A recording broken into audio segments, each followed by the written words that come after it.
1954, Savant. Okay, Brown versus Board of Education. And what is Brown versus Board of Education? What is that? The Brown versus Board of Education is when we went to talk about how it's not fair for the black people to be segregated from white people. Great word, segregated, okay? Separate but equal is not really equal. So what does that mean had to happen after Brown versus Board of Education? What does that mean had to happen after Brown versus Board of Education in Virginia? Hey, you. So black.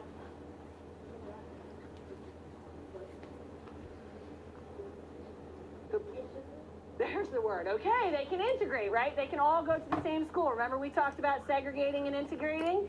Remember we talked about that? Okay, so Virginia was told that they had to integrate. Or what's that word? Desegregate. Okay. How did Virginia feel about that? That's what we want to talk about today. And I know you already have some good ideas, but what we're going to do is we're going to look at some political cartoons, but not political cartoons from the Washington Post from right now in 2008, political cartoons from Richmond, from the Richmond Times-Dispatch in 1954, okay? We're going to look at political cartoons that were published in 1954 by the same artist that we looked at before, Fred Seibel. We're going to look at those political cartoons from 1954 and 58 and see what they say. We're going to do just what we just did with that political cartoon from today, or from last week, and we're going to look at what's in the cartoon and try and figure out what that's telling us, okay? Let me give you the first cartoon. Take a look at it. Talk with your buddy for a second. Take 1 minute to talk with your buddy. What do you see? Okay, let's do this first part together because we did not fill out a chart like this.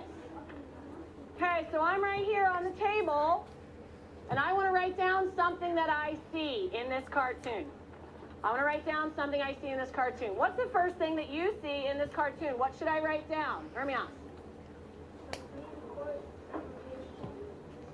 Okay, so you see the word, and what are those words on? Okay, so on my paper, I'm going to write big rock. Right here, big rock. Okay, because that's the first thing I see, the big rock in the middle of it. Okay, what are some of the other things I see that I'm going to fill out? What are some of the other things that I see? Tiffany. Okay, a boat that says the South, so I'm going to say boat. And I'm going to say the South. In the background there's like smoke. Okay, you pointing this back here? Is it smoke? Cloud?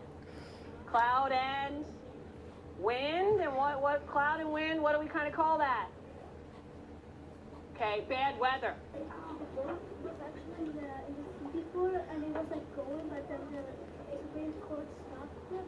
Okay, so she said the reason for the drips coming down from the boat is that it used to be in this water. That's the other thing that we're missing here, right? We're missing that there's an ocean right here, or the sea. What do the directions ask us to do here? Cynthia? It's asking like, what it might represent, like for like example, big rock. What like, why did the person put the big rock in there? What does it like represent? Perfect. Why did Fred draw a big rock in the middle of the ocean? Are there usually big rocks in the middle of the ocean like that? No. Okay, so why a rock? Why not a beach? Why not leave the boat in the ocean? Why a rock? Okay, do you understand that question? Make sense, Sabrina? Why a rock, Simon? Rocks are hard